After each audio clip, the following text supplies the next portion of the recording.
buenas noches, sean todos bienvenidos. A nombre de Ateneo, Centro de Estudios Culturales, es para nosotros un honor poder nuevamente llevar adelante este conversatorio como lo hacemos cada mes en el último domingo.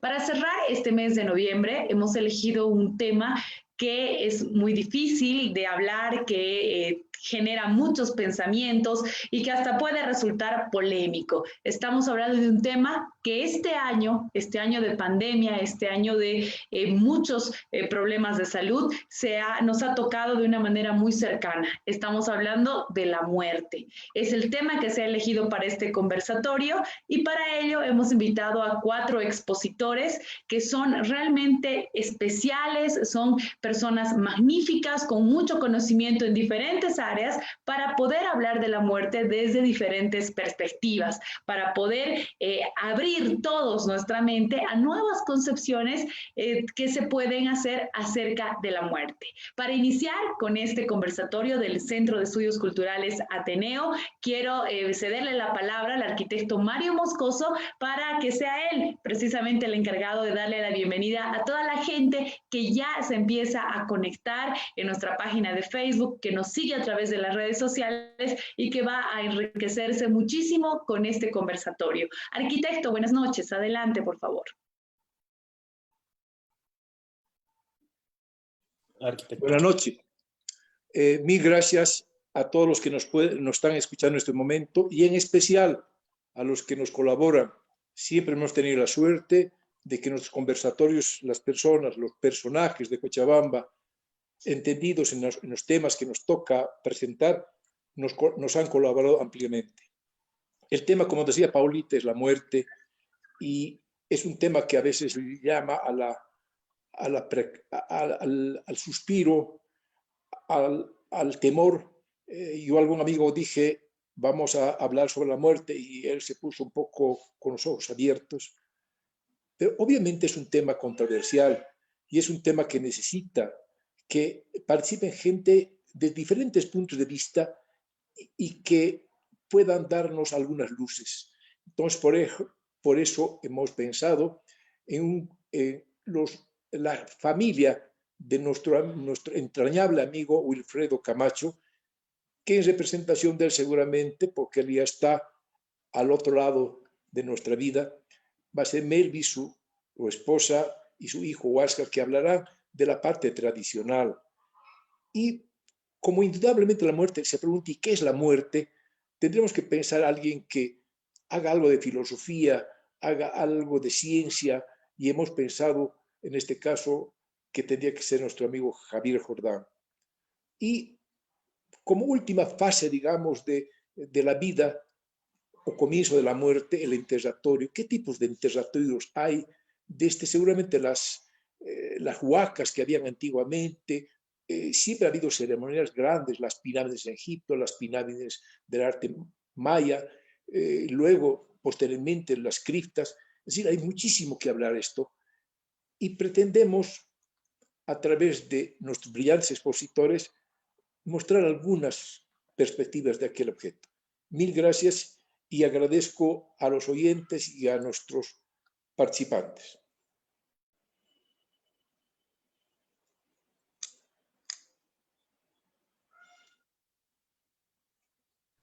Muchísimas gracias, arquitecto. Las palabras de bienvenida. Una vez más, agradecerle a nuestros invitados y también a la gente que ya se está conectando para poder seguir este conversatorio que se ha convertido en un conversatorio virtual a raíz precisamente de la situación que estamos viviendo en el país y en el mundo. Sin más preámbulos, la bienvenida a nuestros primeros expositores, como ya lo había adelantado el arquitecto, vida, muerte y tradiciones. La muerte da más significado a la vida, es lo que nos han dicho ya con anterioridad ellos. Le quiero dar la bienvenida a la señora Melvi Mujica Sandy, viuda de Camacho, es ensayista, investigadora y gestora sociocultural, además licenciada en enfermería con especialidad en salud pública, miembro de la SOCA Gacay Internacional. Fundadora y responsable del Centro de Encuentros Interculturales Andino-Amazónico Chaqueños desde el año 2004 hasta la fecha.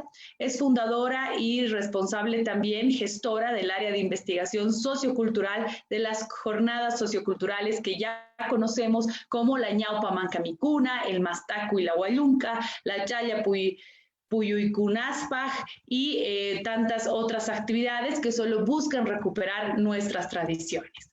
También le vamos a dar la bienvenida, porque va a ser un diálogo muy interesante el que vamos a tener a continuación, a Huáscar Camacho Mojica, ingeniero forestal titulado en la Escuela de Ciencias Forestales de la San Simón. En la actualidad es docente universitario, experto en biocomercio en los ámbitos de elaboración y preparación de planes de negocio, especializado en planificación y gestión del territorio, gestión de la silvicultura urbana, ciudadano global y guardián de las costumbres y tradiciones culturales a través del legado de las jornadas socioculturales y educativas, del legado de nuestro querido profesor Wilfredo Camacho García.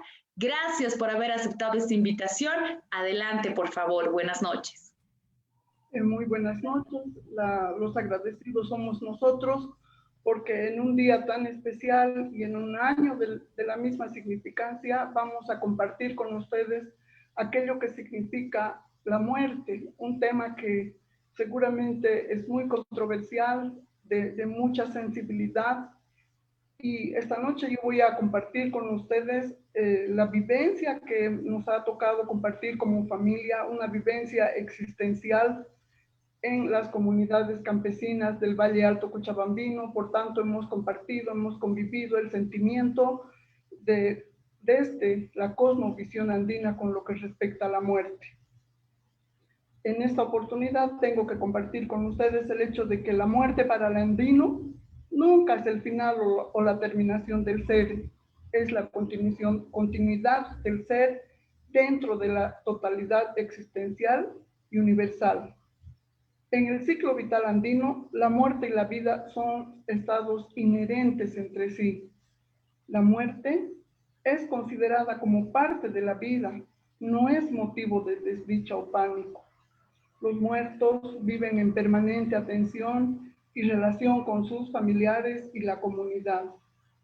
Esta realidad de relaciones del alma con los vivos incluso se logra después de los 3 años de haber partido, cuando se despide para el encuentro con el origen a los difuntos. Se les puede llamar cuando es necesario. Por eso es que en estas comunidades las abuelas y nuestros mayores nos compartían el hecho de que las almas son compañía. Las almas, nos decían, son nuestras consejeras.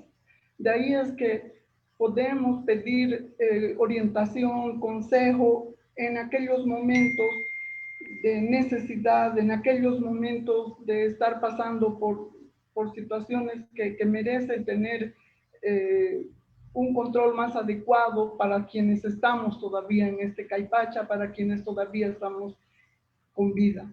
Y es ese aspecto el que a mí me llamaba demasiado la atención cuando ellas decían que la vida es como una especie de un grito a la vida, que nada se acaba con la muerte, que es empezar una nueva forma de vida.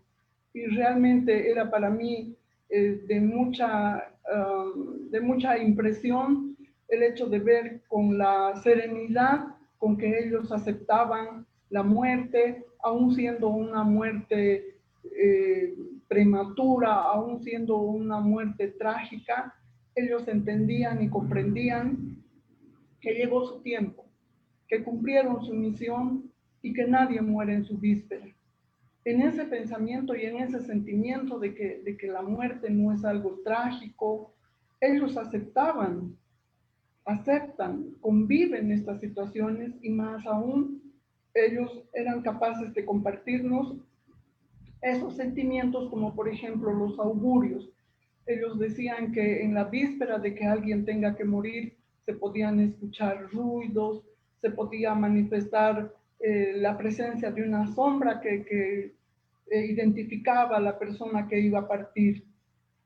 También el aullido de algunos animales, el sonido diferente del viento. Entonces eran interpretaciones que ellos hacían, que ellos manifiestan, cuando sienten la presencia de la muerte.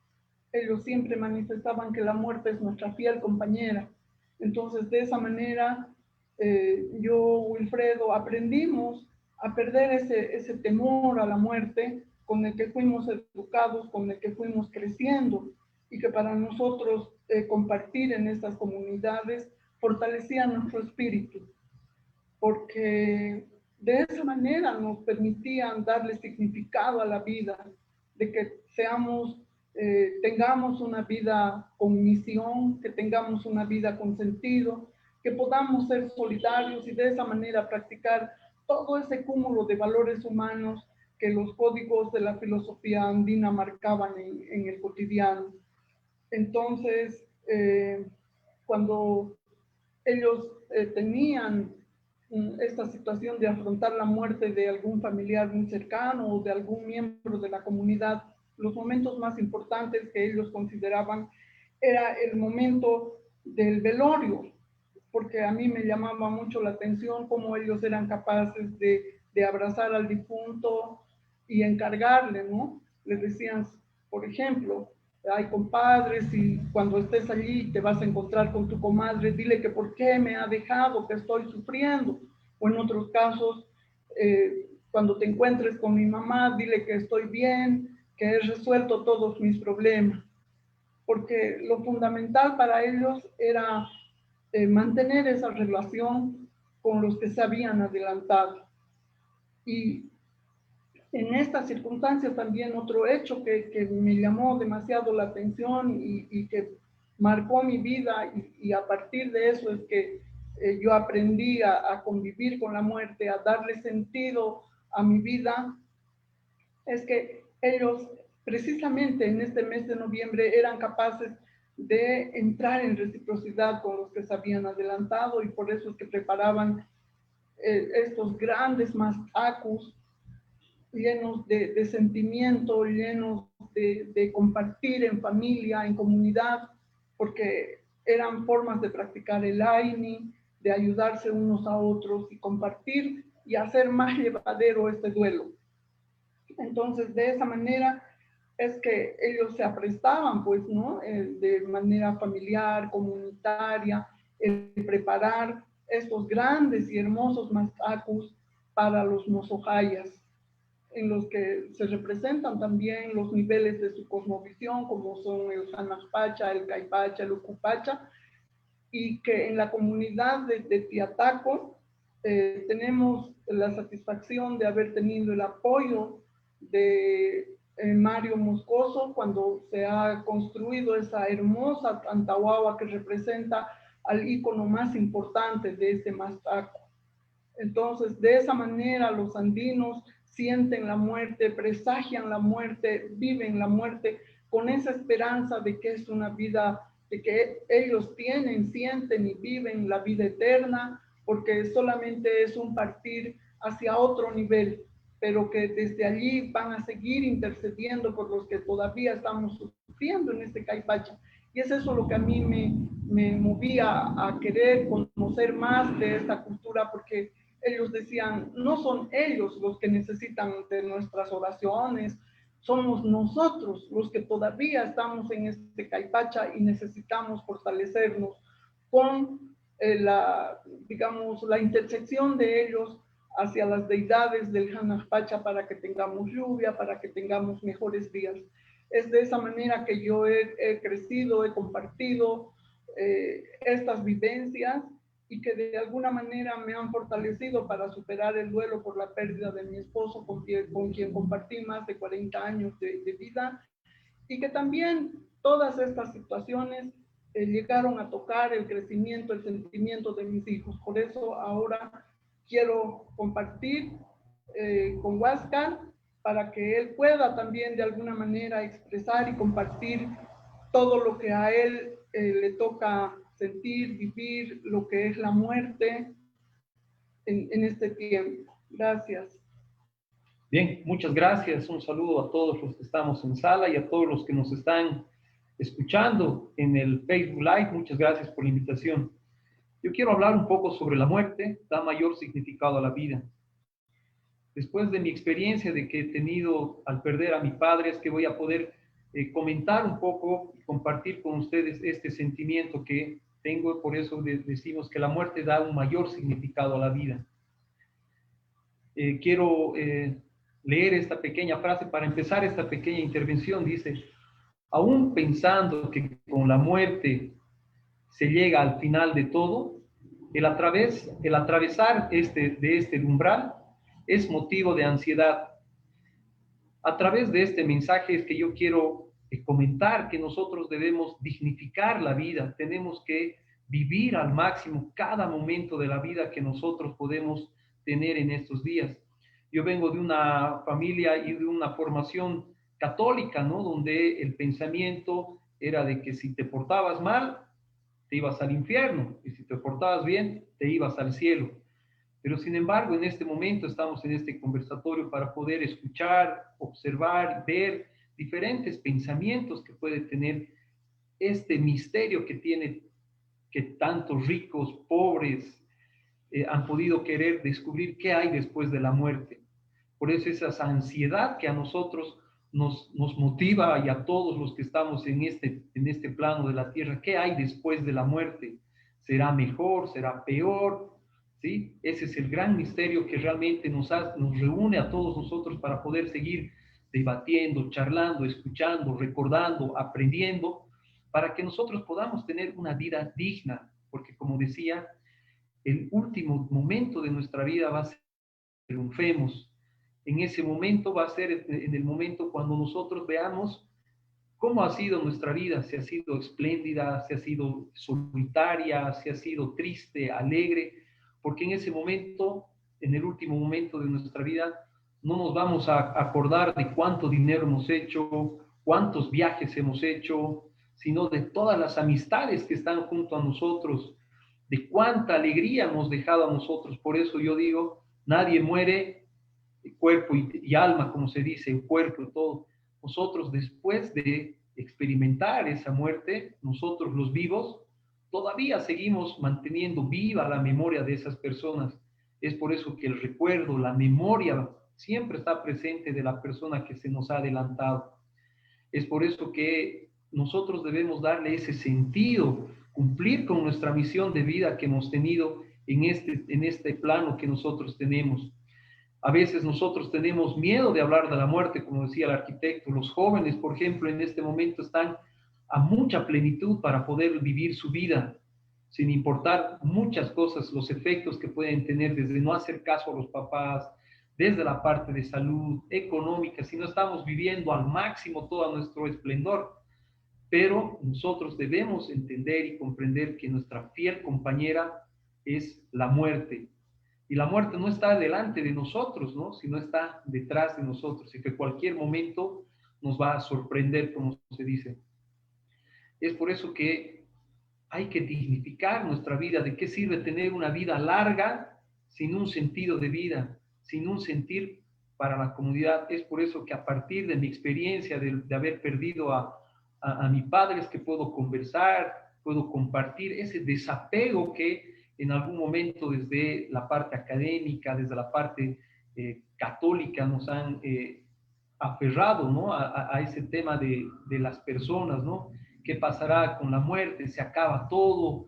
¿Dónde se irán? ¿No? Pero después de tener esta vivencia también de la cosmovisión andina, la filosofía oriental, etcétera, y ampliar un poco más esta visión, he podido comprender de que hay diferentes formas de vivir, hay diferentes formas de expresar la vida. Por eso Wilfredo Camacho decía, la muerte es un grito a la vida, y a pesar de que no está físicamente, es que yo puedo decirles de que realmente la muerte es un grito a la vida.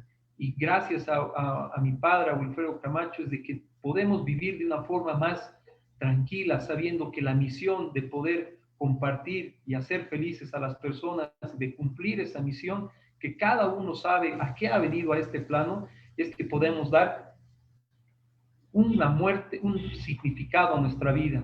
Es por eso que nosotros debemos ser tan fieles y tan respetuosos de la muerte en todo su sentido, filosófico, tradiciones, cultura. Más adelante los expertos nos van a estar comentando cómo se manifiesta el humano a través de la arte, de la cultura, de las formas de recordarlos a nuestros muertos. Con esta pequeña introducción vamos a ir terminando nuestra participación, agradeciendo siempre a Ateneus y a todos por escucharnos y estamos atentos a cualquier pregunta. Gracias, Paola.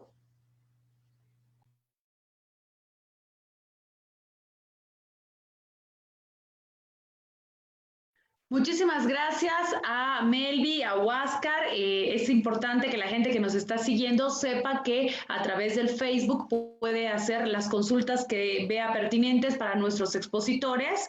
Y nosotros, al finalizar las 3 exposiciones, vamos a dar paso a que los expositores también puedan responder estas preguntas o puedan hacer algún comentario sobre algo que nuestra audiencia esté comentando, ¿no? Entonces va a haber ese espacio para que la gente también pueda participar y pueda dirigirse a nuestros expositores. Muchísimas gracias. De verdad era importante tener esta perspectiva, esta mirada, esta conceptualización de la muerte, como lo han hecho nuestros invitados. A continuación, vamos a darle la bienvenida a Ricardo Céspedes, La muerte como almacén de la vida.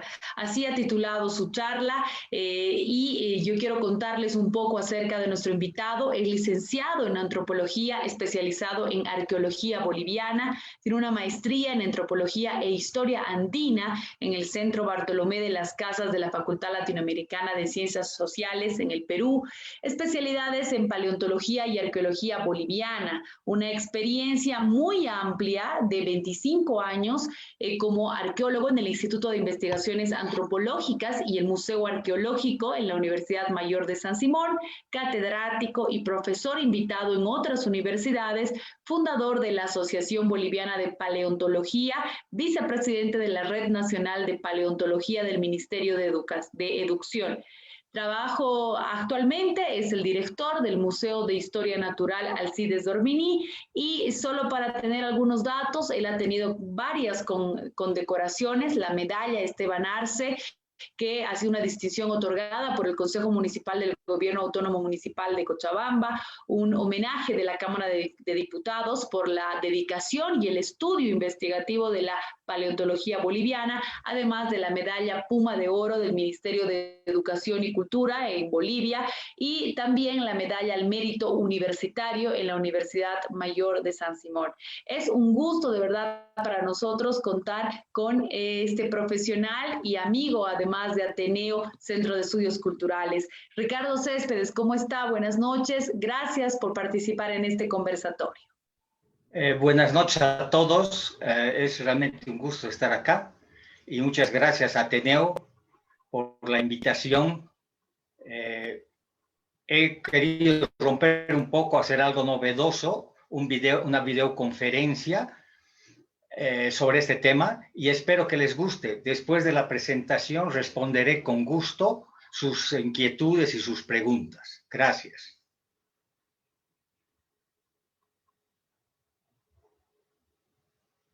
La muerte, durante la historia de la humanidad, fue siempre un paradigma de la vida, ya que nuestras sociedades no podían explicar el porqué de la muerte, la pérdida de nuestros seres queridos, siendo que esta incógnita es la que nos conduce como hombres a creer en los espíritus, en el alma inmortal, en la recreación de la vida después de la muerte.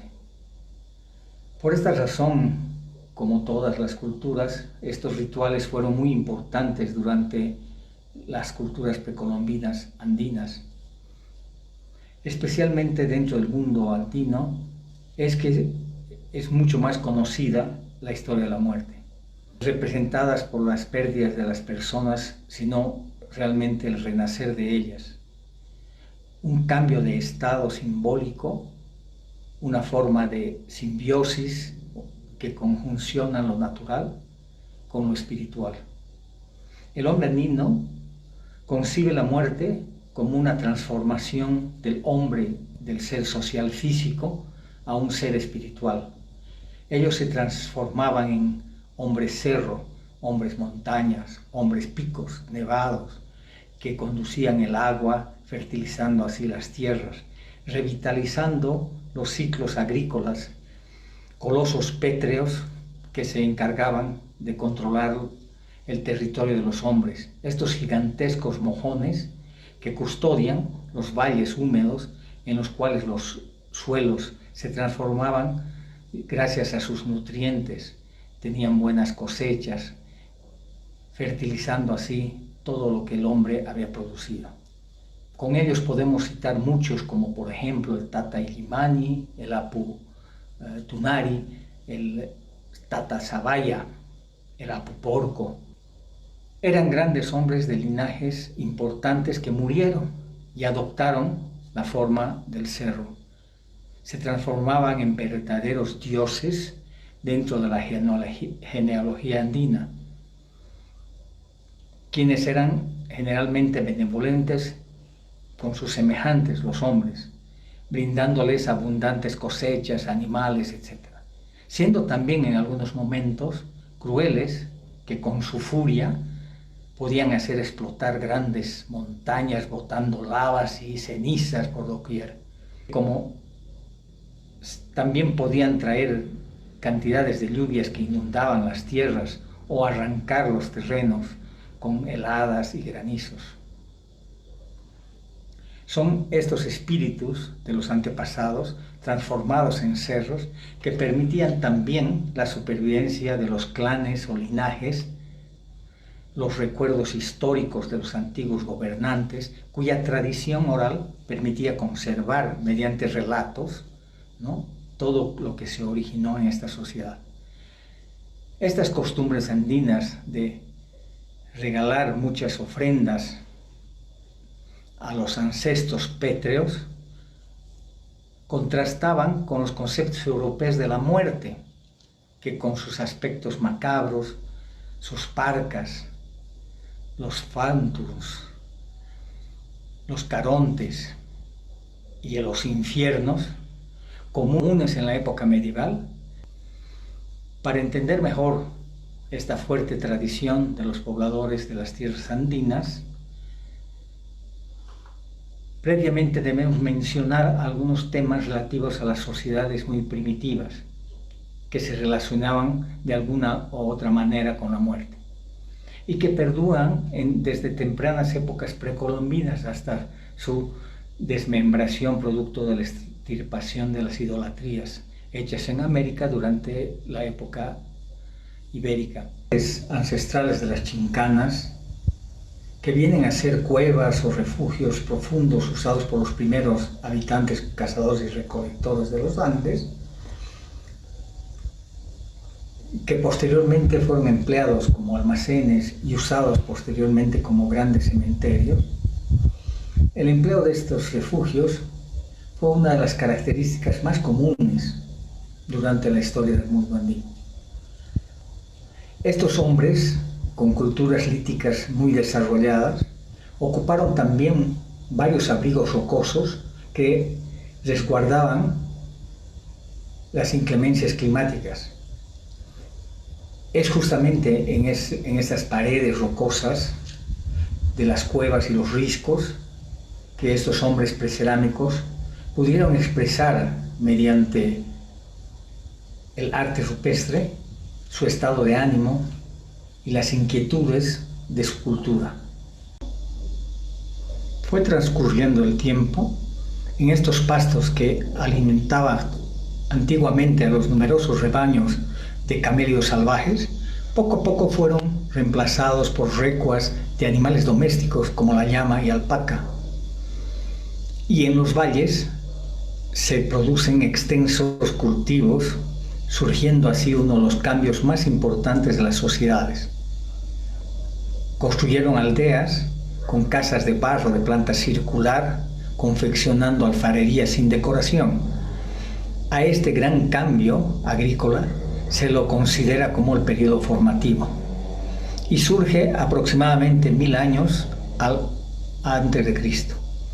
Los camellos domesticados no solamente fueron útiles para la provisión de carne, cuero, hueso, sino se los comienza a emplear como bestias de carga, desarrollando así las primeras caravanas que les permitían transportar sus productos a otras regiones lejanas. Curiosamente, estas caravanas de llama cruzaban constantemente los grandes pastizales y humedales que otrora fueron lugares donde estaban sus animales salvajes. Los caravaneros comienzan también nuevamente a utilizar los antiguos refugios en los que se habían asentado sus antepasados y que les sirven nuevamente de albergues a los cansados llameros que pasaban por ellos.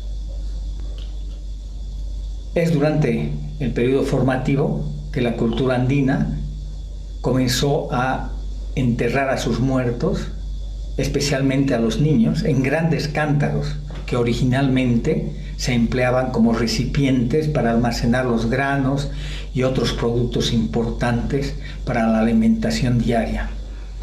También es utilizado como una alma protectora, donde se enterraban dentro de las viviendas, en el interior de las viviendas, que tenía como finalidad proporcionarles un bienestar, mejores cosechas, además de ser protegidos por estos antepasados de cualquier desastre natural o robos, etc.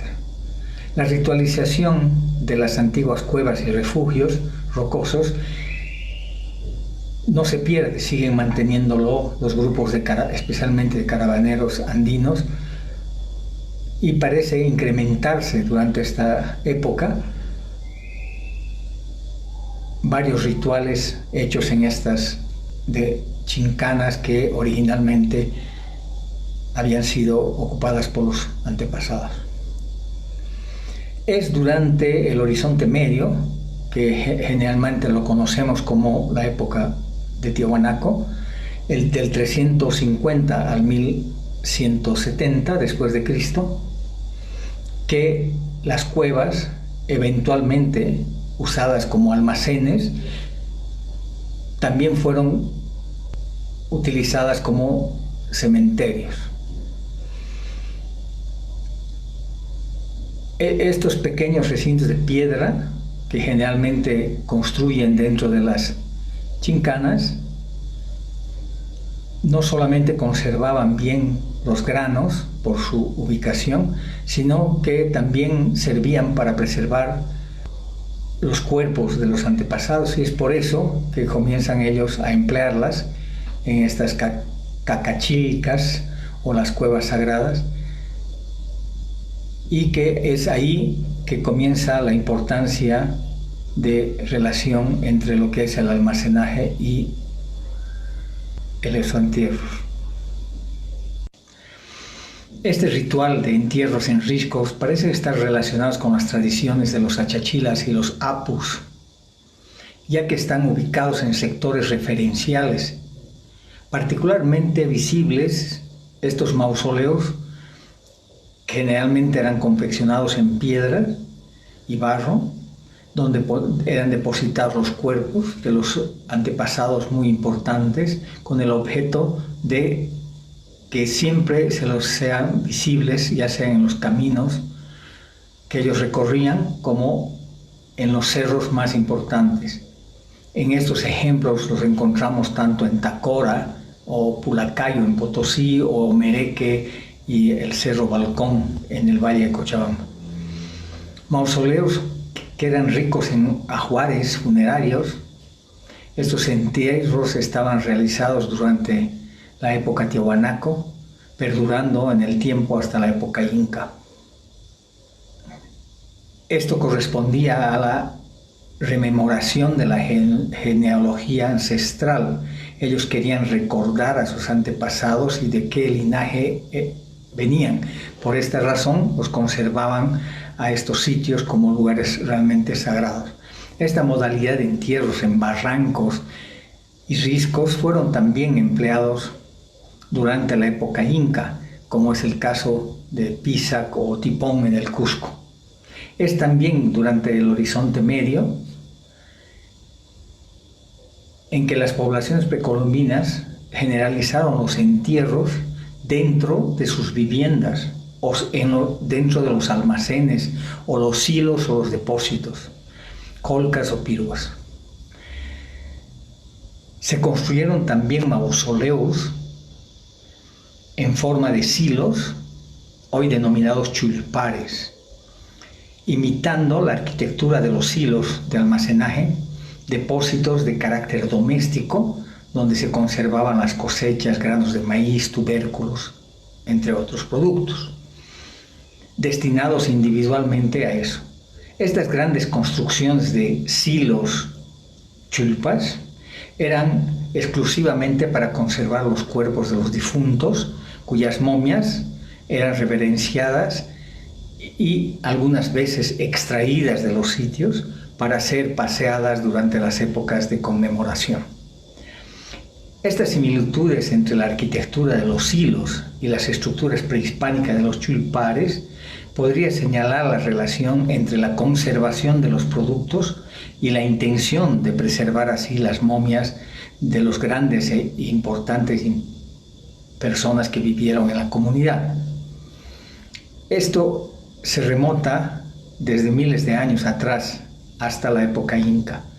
Conservados hasta hoy en esos rituales, tenemos hasta comunidades como la Chipaya, en el altiplano boliviano, que sacan muchas veces a los muertos de las tumbas para festejar con ellos el Día de los Difuntos. Es así que la descripción de los silos incas del Cusco, relacionadas por el cronista Garcilaso La Vega, por ejemplo, evoca muy bien esta forma de fusión entre la estructura de almacenaje y la relación con los chulpares en los Andes. Esta descripción son corroboradas con los dibujos realizados por el cronista Guamán Poma de Ayala en 1615, quien describe perfectamente la relación silos-chulpas en sus dibujos realizados en su obra magistral, la primera nueva crónica del buen gobierno. Las semejanzas son evidentes. Las estructuras de los chulpares estuvieron inspirados en las pircas y las colcas de almacenaje y fueron en origen verdaderos almacenes de vida para sus antepasados, monumentos funerarios ubicados en los grandes cerros o en los lugares visibles para que siempre recuerden el origen de su dinastía. Algunas torres funerarias chulpas representaban a veces no solamente las montañas protectoras, ya que presentaban varias decoraciones que parecen evocar a sus ayllus, a los cuales pertenecían los difuntos. Muchas de ellas se encuentran en la región de Oruro, en Caracas. Llevan hermosas decoraciones geométricas de distintos colores que representarían el tejido del ayllu, el personaje en el que fue enterrado en ese mausoleo. Sabemos que los textiles marcan hoy las diferencias étnicas de los ayllus que corresponden a una dinastía de sucesión. Por esta razón los textiles eran considerados como la segunda piel, como habla el famoso antropólogo John Murray. Es por eso de hablar de la muerte en los Andes, es hablar también de la vida, de esa vida que quedará para siempre, mostrando la dinastía que tuvieron sus antepasados. Es de preservación del linaje, siendo entonces la muerte un verdadero almacén de vida.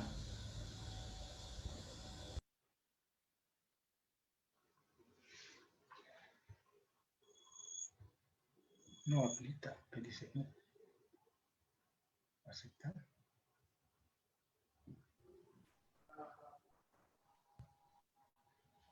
No sé qué pasó.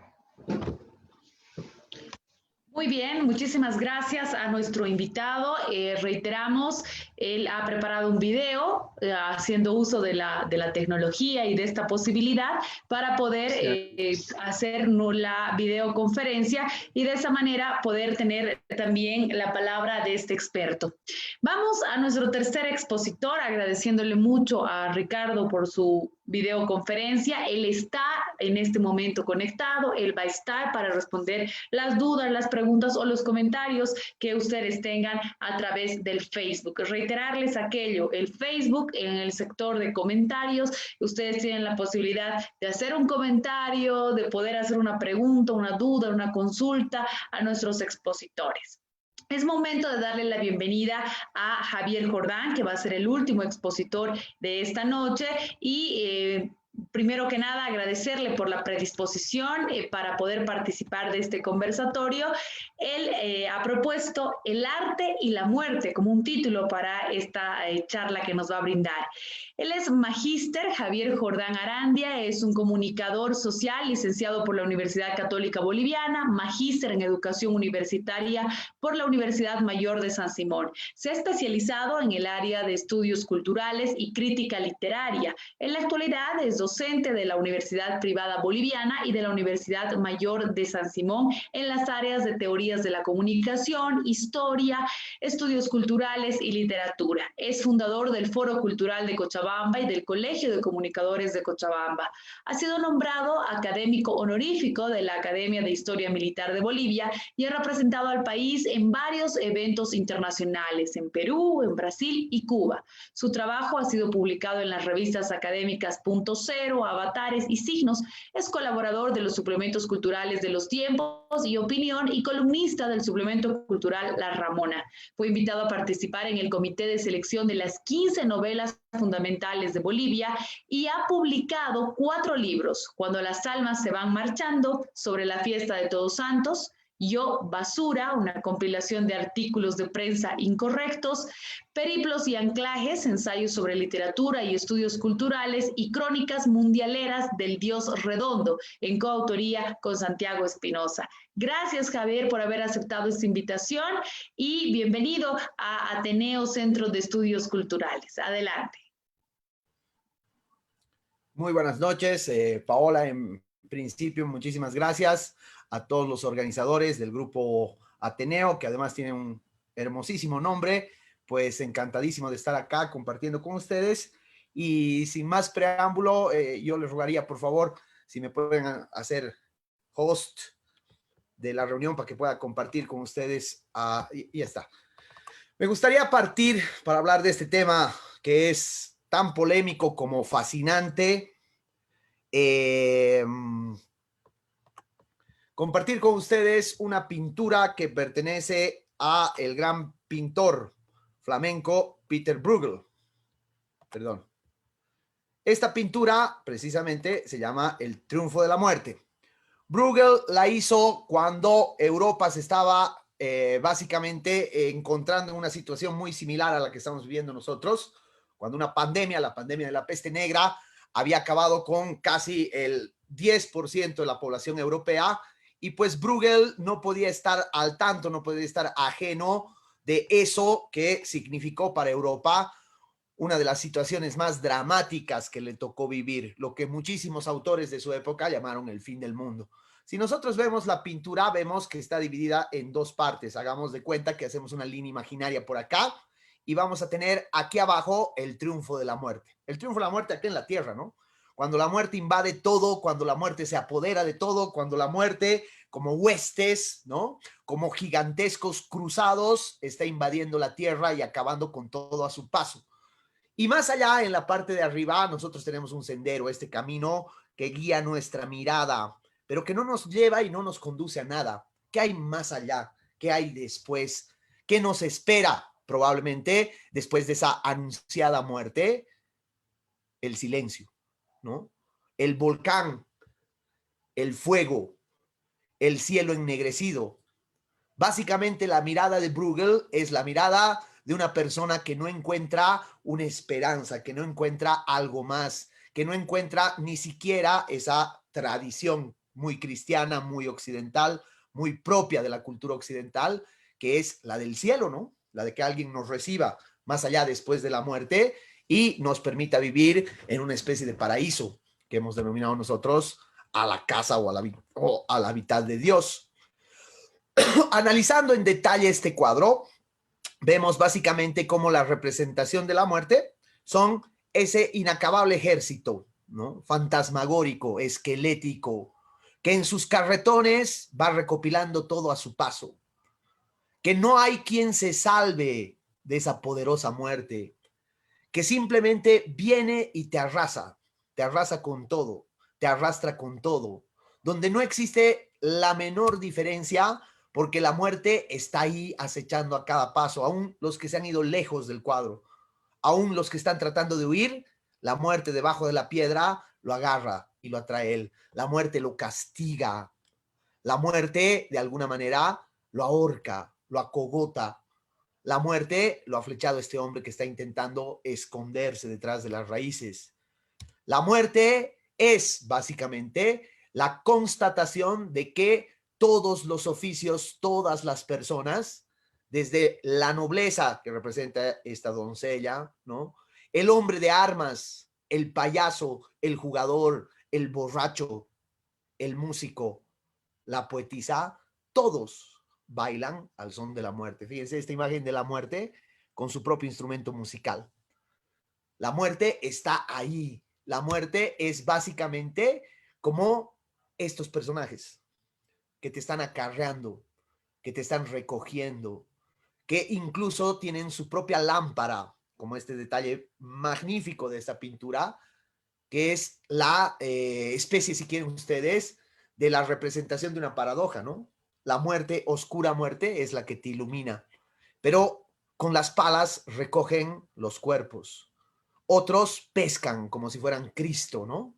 Cristo y los apóstoles pescando a los vivos.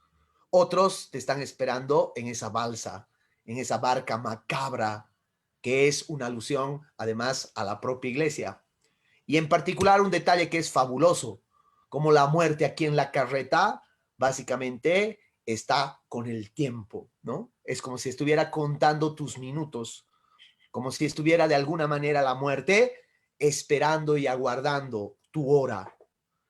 Pero la muerte te llega y no importa cuánto hayas acumulado, no importa tu posición social, no importa si en este caso eres el emperador, no importa cuánta riqueza hayas acumulado, la muerte te va a llevar igual, te va a llevar de la misma manera, te va a llevar sin contemplaciones. No existe cosa más democrática que la muerte. La visión, un poco despiadada diría yo, pero magníficamente simbólica que tiene Peter Bruegel al presentarnos esta obra majestuosa de la historia de la pintura, refleja un poco lo que deberíamos preguntarnos desde un principio, ¿no? ¿Qué es en realidad la muerte? Hemos visto cómo la muerte ha sido a lo largo de la historia y en distintas civilizaciones, en absolutamente todas las civilizaciones del mundo, la muerte ha sido el punto fundamental que da origen a sus expresiones religiosas. La muerte ha fascinado tanto al ser humano que de la muerte se han creado absolutamente todos los cultos, todos, partiendo desde los egipcios y si quieren terminando en el cristianismo. Todas nuestras religiones, absolutamente todas, tienen su fundamento sobre la muerte. ¿Por qué? Porque, entre otras cosas, la muerte es inevitable. Es el gran misterio porque es hasta ahora lo único que no hemos podido resolver, o una de las pocas cosas que no hemos podido resolver. Pero sabemos que es definitiva y sabemos que es básicamente aquello que nos va a llegar. Que por más que intentemos de alguna manera convertir la muerte en una esperanza, como es lo que intentan las religiones como el cristianismo, como el hinduismo, ¿no? Que te dan la opción de decir, después de la muerte hay otra cosa, hay un paraíso, o hay una reencarnación, o la muerte solamente es un tránsito, como decían las culturas andinas y explicaron muy bien los que me antecedieron en esta charla, ¿no? Pese a eso, sabemos que la muerte nos llega y al llegarnos la muerte nos desconcierta. Es la cosa que más nos tiene desconcertados, porque nos descubrimos al mismo tiempo que es inevitable. Y al sentir esa noción de que no podemos vencer a la muerte, hagamos lo que hagamos, eso es lo que atrae para nosotros la infinita tristeza y la infinita pena que nos causa la muerte. Pero no creo yo que la muerte nos cause pena por nosotros mismos. Es decir, la mayoría de nosotros no le tiene miedo a su propia muerte, sino que la mayoría de nosotros le tiene le teme, perdón, a la muerte del otro, a la muerte de su ser querido, a la muerte de su amante, a la muerte de su hijo, a la muerte de sus padres. Eso es lo que causa temor. Y eso es lo que a lo largo de la historia de la humanidad han querido retratar, creo yo, algunos de los mejores artistas, escritores, y de alguna manera son ellos los que nos han dado reflexiones muy profundas en torno a la muerte.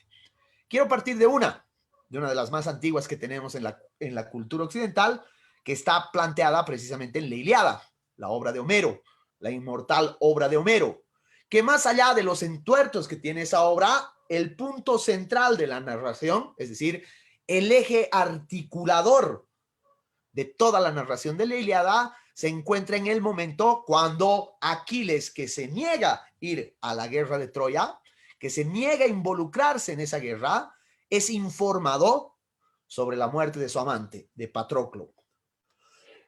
La descripción de Homero es tremendamente vívida y es tremendamente dramática. Cuando Aquiles se entera de la muerte de Patroclo y se entera que Héctor no solamente lo ha matado, sino se ha negado Héctor a darle de alguna manera un ritual espiritual que dignifique esa muerte, entonces Aquiles cae de rodillas. Está con sus caballos. Por lo tanto, al caer de rodillas, cae sobre el barro, cae sobre el lodo, cae sobre el excremento de esos caballos. Y entonces dice Homero, toma el barro y se unta, afeándose su hermoso rostro. Se unta barro por todo el cuerpo, se unta, mierda en la cara. Hace todo lo posible por no sentirse él, porque se araña el cuerpo, se arranca los cabellos, baja la mirada, se mete en ese barro, ¿no? En ese barro hediondo está ahí Aquiles.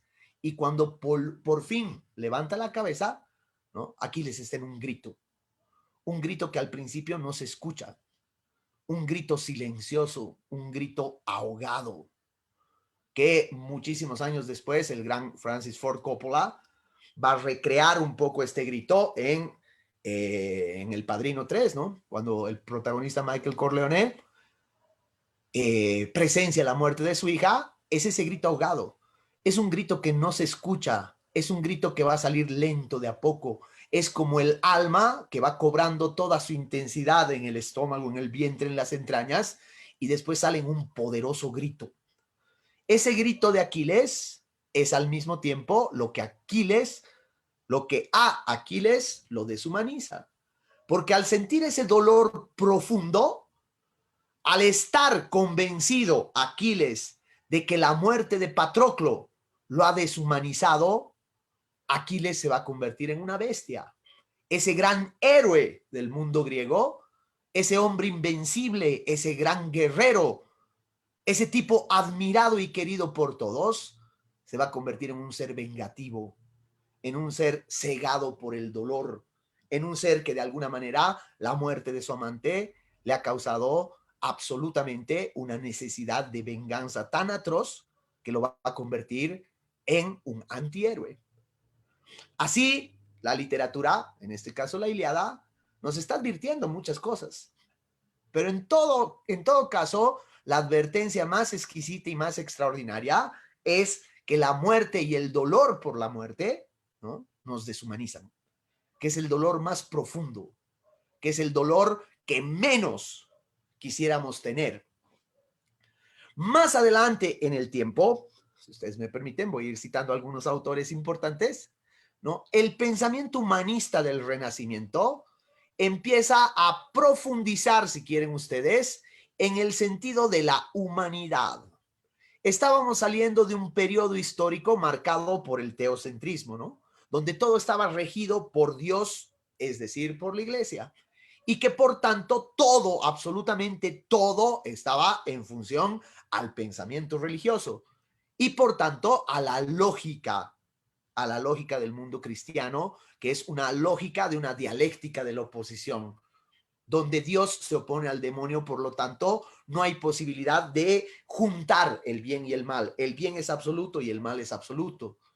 De esa misma manera, el cielo es absoluto y el infierno es absoluto. La vida es una cosa y la muerte es otra cosa, ¿no? En esa dialéctica de la oposición, el humanismo rompe un poco con eso y empieza a concentrarse en un pensamiento más antropocéntrico, más centrado en el hombre, más centrado en el pensamiento humano, más centrado, por supuesto, en la razón, pero también en lo que es la condición humana. Y la condición humana abarca muchas facetas. Y en eso, el extraordinario poeta inglés John Donne construye básicamente una de las poesías más hermosas que representa al mismo tiempo la visión humanista frente a la muerte. ¿Cómo pensaba o cómo establecía su entendimiento de la muerte John Donne? Básicamente decía, cada hombre es parte de una misma isla. No somos islas separadas. Toda la humanidad conforma un todo. Si en algún punto España se elimina de Europa, toda Europa es lo que sufre, es decir, toda Europa se ve afectada por esa eliminación. Y así es la humanidad. Cuando un hombre muere, dice John Donne, morimos de alguna manera todos. De alguna manera, toda la humanidad sufre ante la pérdida de uno de sus hombres, porque todos somos la propia humanidad, todos somos ese entero continente. Por eso dice Donne, nunca preguntes por quién doblan las campanas. Nunca te preguntes, al escuchar el sonido de la muerte, nunca te preguntes quién habrá muerto. Porque las campanas siempre doblarán por ti. Porque muera quien muera, morimos todos de alguna manera. Ese sentido universalista, ese sentido basado en la plenitud de lo humano, es muy, muy renacentista y es, por tanto, una concepción muy distinta a la que nosotros habíamos estado acostumbrados durante tanto tiempo, ¿no es cierto? Digo nosotros, refiriéndome a la cultura occidental. Así que la literatura en este caso, por un lado Homero, por otro lado Donne, nos está llevando a reflexionar en torno a lo que es la muerte y ve la muerte como algo abstracto que te deshumaniza por un lado, pero que también es una pérdida irremediable y que por tanto toda muerte duele. Toda muerte es ese dolor absoluto. Más adelante, cuando nos adentramos ya al romanticismo, en este caso el romanticismo oscuro, un romanticismo gótico, un romanticismo más centrado, digamos, en aquello que consideramos lo tenebroso, lo de alguna manera misterioso. Por supuesto que nos toca hablar de la visión de la muerte, de la perspectiva que tiene con respecto a la muerte ese gran escritor que fue Edgar Allan Poe, el huérfano de Baltimore. Un hombre que en 3 oportunidades le había tocado asistir y ver la muerte, primero de su madre, luego de su madre adoptiva y por último de su esposa. Las únicas 3 personas que probablemente le habían dado un poco del sentido de afectividad, le habían dado un poco de amor, le habían mantenido en esta tierra, ¿no? A Poe le toca asistir a las 3 muertes por la misma causa y por la misma razón, por la misma peste, en este caso ya la tuberculosis. Y cuando él se entera que su esposa va a morir y que él, por tanto, va a perder por tercera vez en su vida a la única persona que lo ama, se despierta constantemente, atrapado básicamente en el alcohol y las drogas. Poe no duerme, es una especie de insomne, un vigía insomne, que cuando recobra la conciencia, en su cabeza está todo el tiempo una frase. el nunca más. En inglés, el nevermore. Y es en función a esa frase que Poe construye ese magnífico, para mí, un relato al mismo tiempo que un poema, que es El Cuervo. Para los que no conocen o no están familiarizados con El Cuervo, básicamente se trata de un tipo que está en la noche, ¿no?, leyendo, buscando la sabiduría en libracos, dice, ancestrales. Y de pronto oye un rasguido y se asusta, lógicamente. Así nos enteramos que esta persona no solamente está en la búsqueda de la sabiduría con los libros, sino que está en un estado de catarsis porque acaba de perder a alguien, a Leonor. Y por lo tanto esos rasguidos en la puerta y en la ventana, para él son de alguna manera despiadados. Cuando abre la puerta no hay nadie, solo el eco. Y él en un suspiro pronuncia la palabra Leonor, el nombre, y el eco le devuelve a la cara. Y luego entra a su habitación un cuervo. Y ese cuervo se para sobre el busto de Palas, ¿no?, el dios de la razón para los griegos. Imaginen esa figura. Imaginen la cinematografía que tiene esa imagen del cuervo parado sobre la razón. Y es ahí cuando el protagonista empieza a interpelar al cuervo, a hablar con el cuervo. Y el cuervo lo único que le contesta es nunca más. ¿Será que voy a volver a ver a Leonor? Nevermore, nunca más. ¿Hay algo después de la muerte? Nevermore. ¿Qué haces aquí, maldito cuervo, no? ¿Cuál es tu función? Llévame contigo. Y el otro le dice, nunca más. Y ahí se queda. Ahí está sentado en el sillón que a Leonor le gustaba utilizar. Él frente al cuervo. Él frente a la muerte. Es ese maldito cuervo negro, carroñero, sucio, que está constantemente recordándole el nunca, nunca más. Así, la visión patética y profética de Poe es ese entendimiento de la muerte, ¿no? Es casi un rendirse ante la muerte. Es decir, la muerte nos va a alcanzar irremediablemente, nos va a llevar irremediablemente. Pero qué patético para Poe tener que convivir con eso, que cada instante de su vida sea el recordatorio constante de esa muerte, de esa tremenda muerte. Por eso es que poco a poco, de alguna manera, la humanidad y las artes se han vuelto un tanto más cínicos frente a la muerte. Si ustedes se ponen a pensar, si en realidad nos ponemos a meditar, lo que ha descrito el profesor anteriormente, que ha participado en esta charla, ¿no?, el embalsamiento de los cuerpos que han hecho varias culturas alrededor del planeta, entre ellas los egipcios, supone un trabajo durísimo de preservación del cuerpo. Un trabajo de química, un trabajo médico, un trabajo de conocimiento de las plantas naturales extraordinario y asombroso. Pero ¿cuál es la obsesión de conservar los cuerpos? ¿Por qué el hombre en culturas tan dispares, tan distintas, se ha obsesionado por preservar el cuerpo? Porque otra de las certezas, de la muerte es que nos podrimos, que somos comida de gusanos al final de cuentas. Y todos nuestros ritos mortuorios, absolutamente todos, en todas las culturas, pretenden evitar eso.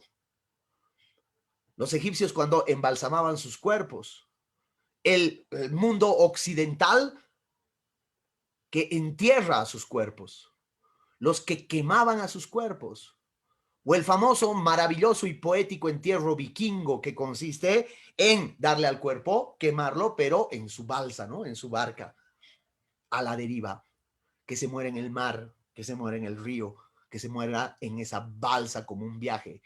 Entonces, todos, absolutamente todos los rituales que tenemos ante la muerte son para evitar la descomposición, es decir, olvidarnos que la muerte implica que somos carne.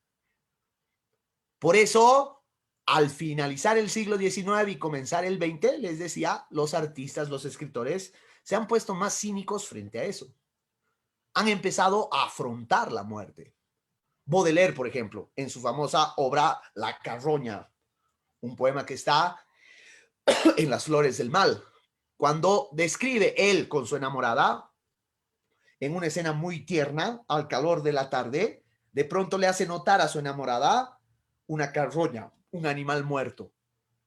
Y va describiendo cómo ese animal muerto se anda pudriendo, cómo los olores infames emanan de esa carroña, cómo ese animal va convirtiéndose en una nada asquerosa, llena de gusanos, ¿no? Putrefacta. Y al final de cuentas le dice a su mujer, tú, amor mío, hoy tan bella, muy pronto serás solo esa carroña.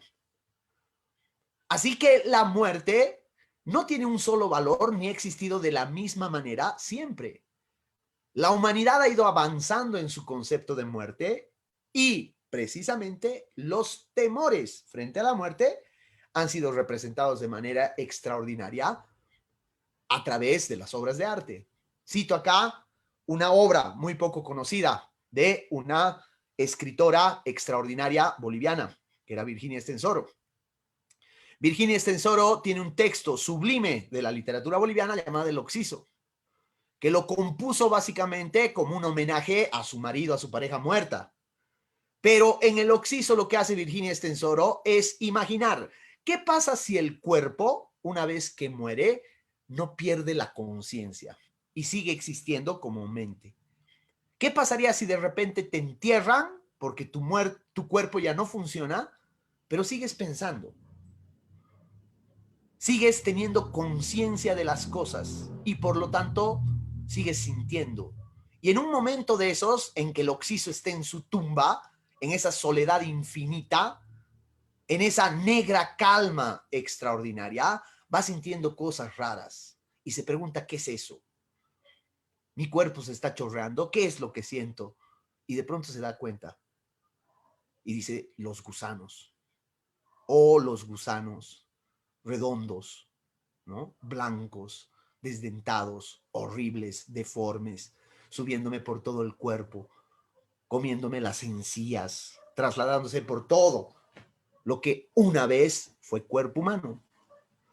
Entonces, hay un temor frente a eso. No podemos nosotros aislarnos de la idea solamente, por más creyentes que seamos en alguna fe, no podemos nosotros aislarnos de la idea de que al final de cuentas, pese al alma que podamos tener, somos carne y hueso y por lo tanto vamos a terminar como comida de gusanos, ¿no? Vamos a terminar en algún punto comidos por la propia tierra. Y vuelvo a citar a otro extraordinario poeta boliviano, Edmundo Camargo, que un poco en la misma línea que Virginia Estensoro habla de la podredumbre, pero esta vez desde un tono mucho más amable, mucho más, quieren llamarlo ustedes ahí, poético, cuando en una de sus composiciones más extraordinarias dice, quiero morar debajo de la tierra, en un diálogo eterno con las sales, raíces, mis cabellos, arcilla, mis palabras, para que nunca me hieran tus ojos sembradores. Es un magnífico, poema que establece el hecho de que el poeta, que murió muy jovencito, quizás preveyendo o de alguna manera un poco anunciando su propia muerte, dice, quiero vivir ahí abajo.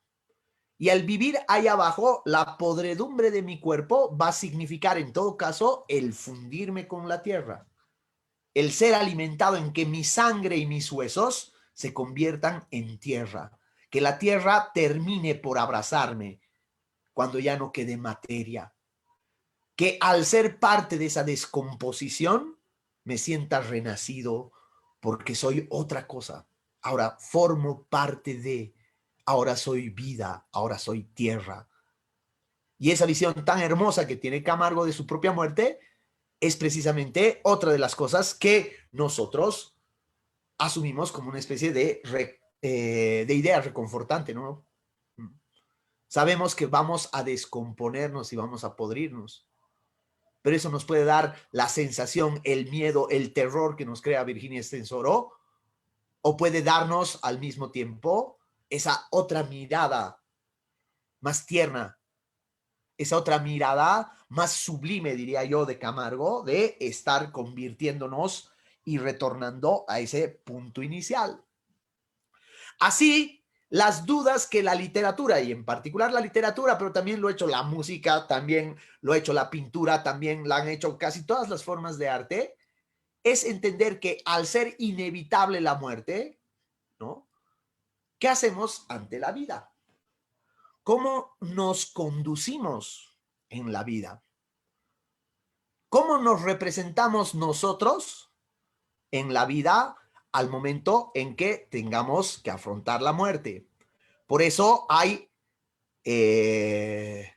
Sí, perdón, ya termino. Muchísimas gracias por el mensaje.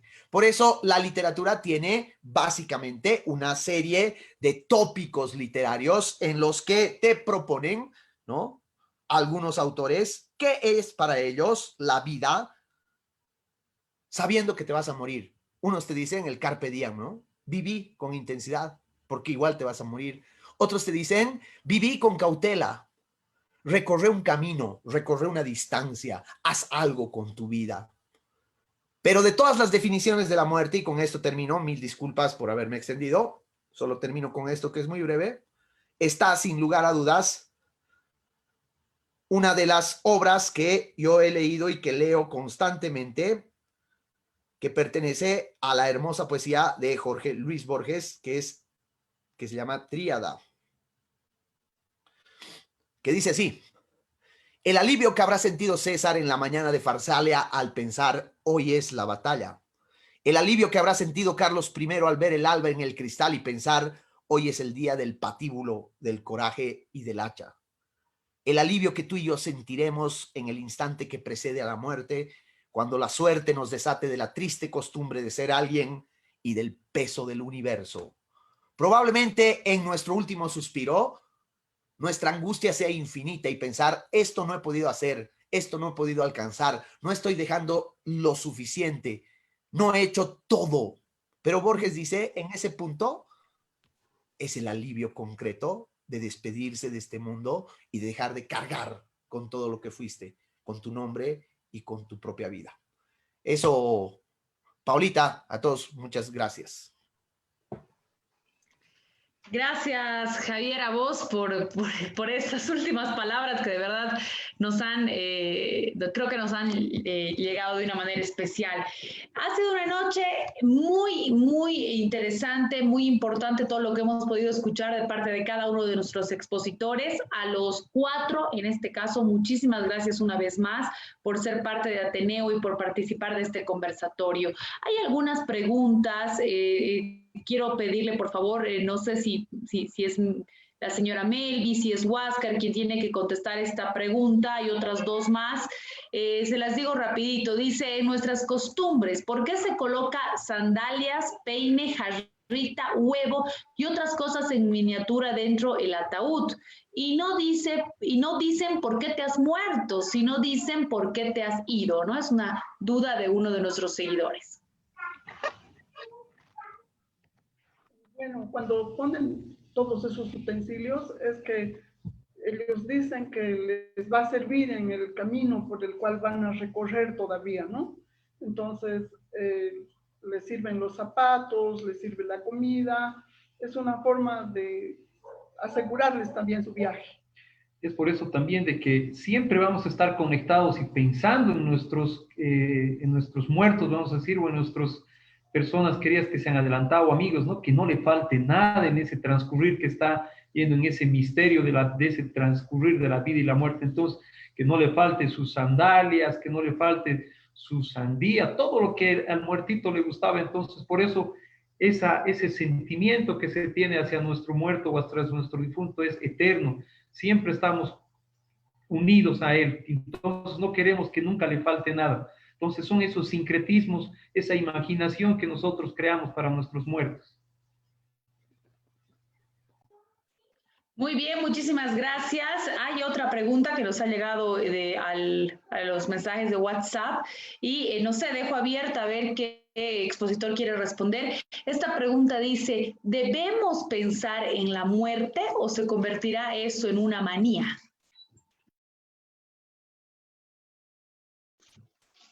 ¿Qué dice? No sé cuál de nuestros expositores quiere responder, me parece interesante la pregunta. Pensamos que... Si me permiten, no, adelante. Bueno, yo creo que no pensar en la muerte es una forma de escaparse de la muerte, ¿no? Yo creo que una de las cosas más importantes que uno debe aprender es a reconocer que la muerte es inevitable y que tarde o temprano te llega, ¿no es cierto? Entonces, ¿cómo la pensamos es la cosa? Tarde o temprano nosotros pensamos en la muerte, como decía Huáscar al principio, mientras más nos acercamos a ella, mientras más edad tenemos, se nos hace más cercana, pues. Entonces, en algún punto siempre vamos a pensar en la muerte. Pero la cosa es cómo la pensamos, ¿no? Si la abordamos desde ese pesimismo o desde el dolor, o si la abordamos desde el miedo profundo, o más bien desde el alivio. Entonces, yo creo que más importante que pensar en la muerte está en tratar de ver cómo pensamos la muerte y cómo la asumimos fundamentalmente, ¿no? Porque como decía al principio de la exposición, uno no le tiene tanto miedo a su propia muerte como a la muerte de los otros, a la muerte de los que están cercanos. Entonces, creo que por ahí pasa un poquito la reflexión, Paulita. Melvi, Huáscar, ¿querían aportar algo más? Sí, sobre todo compartir este sentimiento, ¿no? Que la muerte es inherente a la vida, por tanto es nuestra fiel compañera y hago eco de las palabras de Javier cuando dice cómo asumir, Se puede escribir en el chat. no podemos escapar de esta realidad, pero tampoco podemos sufrir, porque podemos verla como un descanso. Podemos también tener la certeza de que hemos cumplido nuestra misión y que, bueno, nos vamos a ir sin arrepentimientos. Por tanto, considero que es tarea de todos el educarnos desde pequeños a entender, comprender y sentir la muerte para que no estemos sufriendo por algo inevitable. Gracias. Cortito también decir, ¿no? Que la muerte es parte de la vida, nacemos para morir, entonces si nosotros vivimos preocupados por la muerte, no vamos a poder disfrutar de esto que es la vida, de esto lo que sentimos. Es por eso que nosotros tenemos que conocer, sentir, vivir y experimentar también todo este misterio de la muerte. Entonces, vivamos en plenitud, no estemos amargados por ese momento que ya nuestro amigo, nuestro pariente está transcurriendo, porque es parte de la vida, parte de seguir trascendiendo en este tiempo. Entonces, hay que vivir la vida, es como decíamos, la muerte da significado a nuestra vida, entonces, con nuestra muerte dignificamos nuestra vida y nos van a recordar como buenas personas o como hemos hecho nuestras causas en este presente. Bien, Ricardo, también quisiéramos escucharte.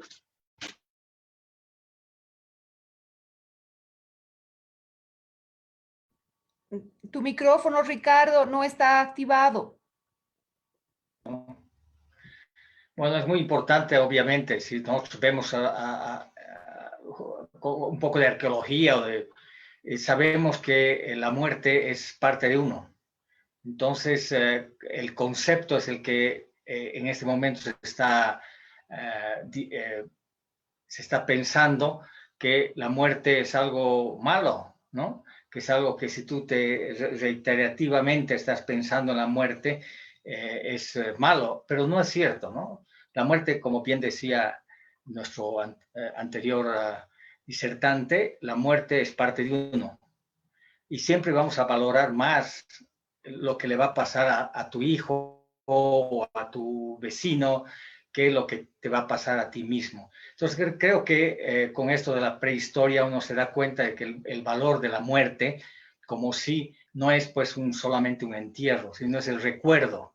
Y como bien decían, el recuerdo es lo más importante, porque la muerte es parte de nosotros, pero si nos recordamos de ustedes, esa es la parte más importante.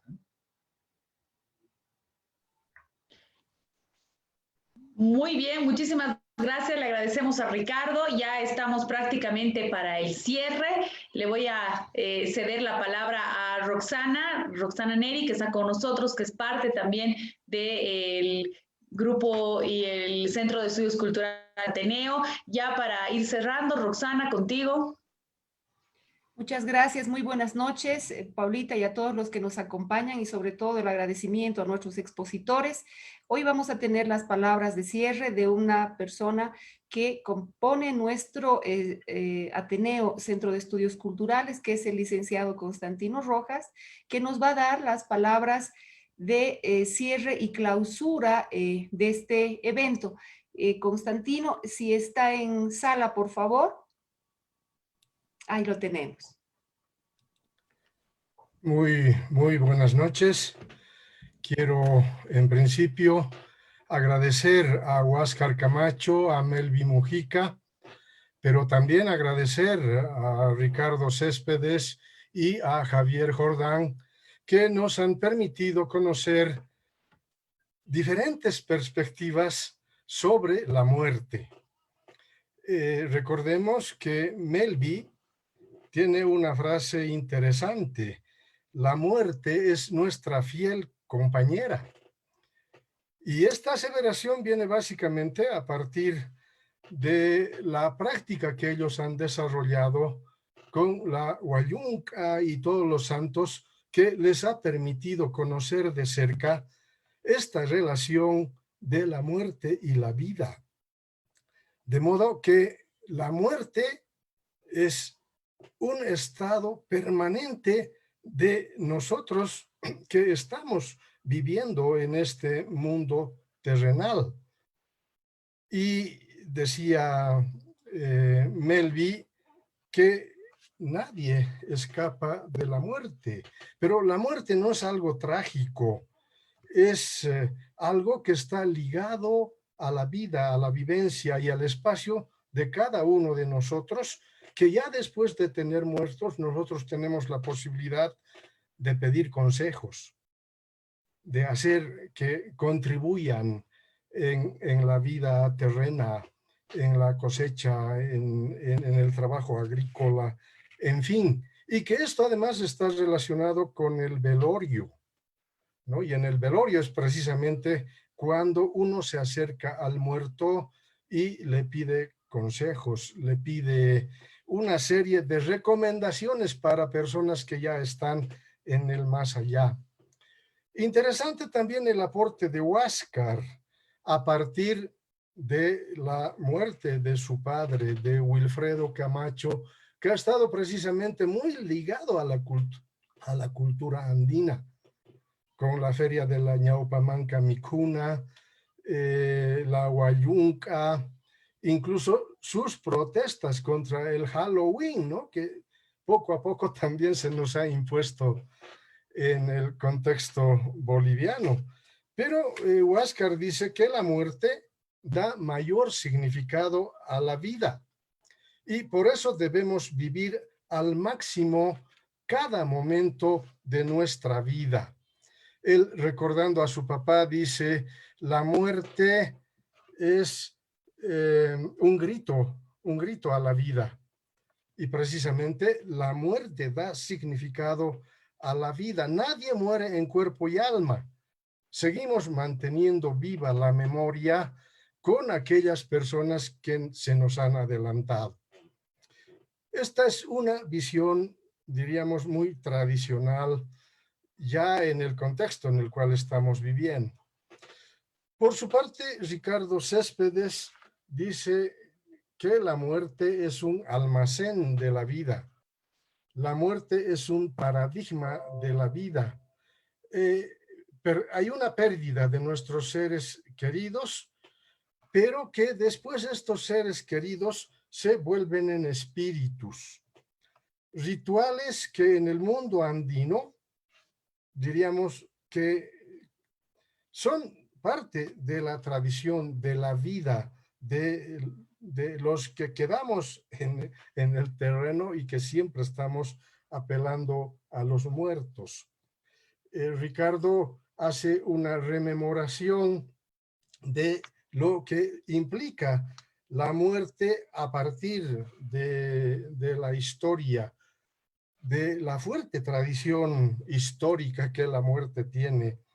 Y bueno, habla de la chincana, él nos recomienda el Tata Yimani, el Tata Sabaya, en esta fuerte tradición andina, donde se usan refugios, cuevas, riscos, hace referencia al arte rupestre, a los enterratorios de los niños en cántaros, en el interior de las viviendas, pero que eso tiene relación con también la agricultura, con las llamas, con los animales, que le dan sentido y le dan vida a los que todavía quedan en la vida terrena.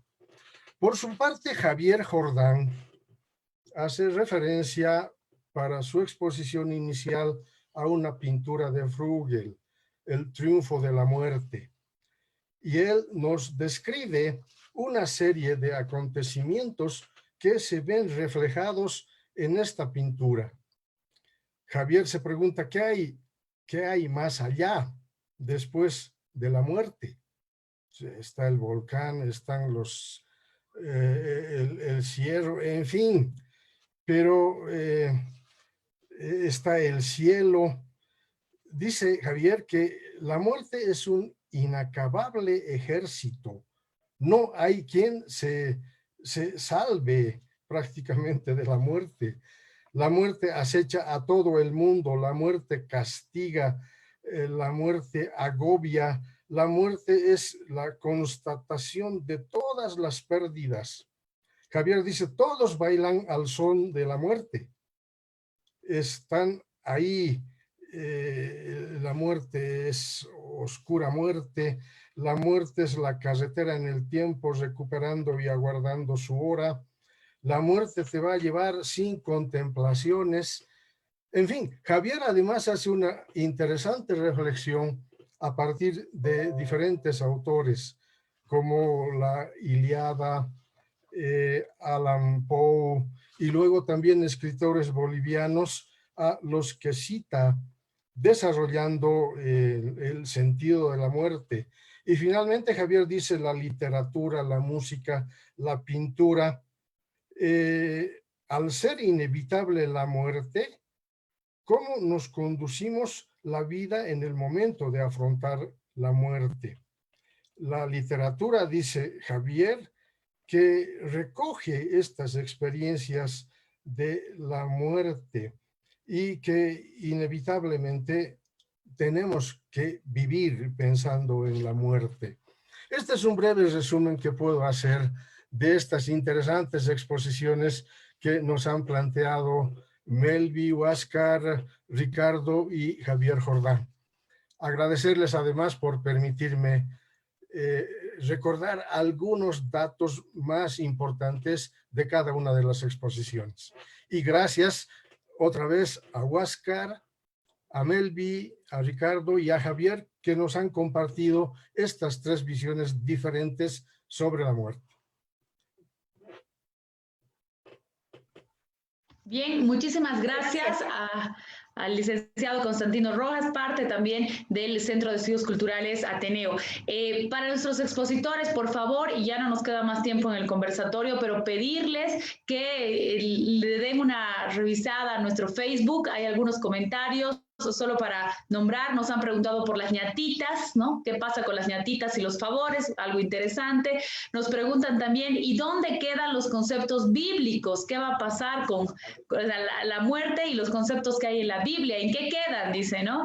Y nos están preguntando también por el tema de muerto en vida, dice, ¿no? Esa frase que alguna vez hemos escuchado. Hay mucho más que la gente quiere saber, así que por favor les vamos a solicitar a nuestros expositores que puedan ya responder de manera interna. Una vez más, muchísimas gracias a Javier, a Ricardo, a Melvi, a Huáscar, y Roxana, te dejo con la palabra para hacer ya las palabras de despedida y la invitación a que la gente nos siga en nuestras redes sociales.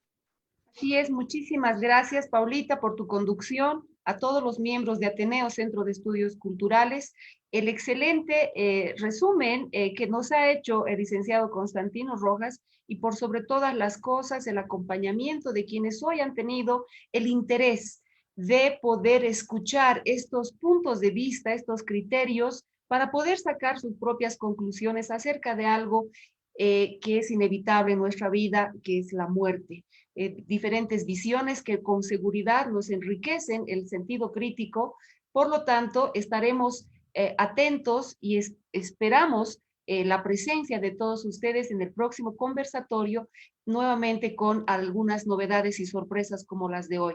De verdad, yo de manera particular quiero agradecer al licenciado Javier Jordán, todo un personaje en nuestro ámbito local, controversial muchas veces, pero motivador absolutamente, y de verdad ha sido un gusto tenerlo, el licenciado, con nosotros esta noche.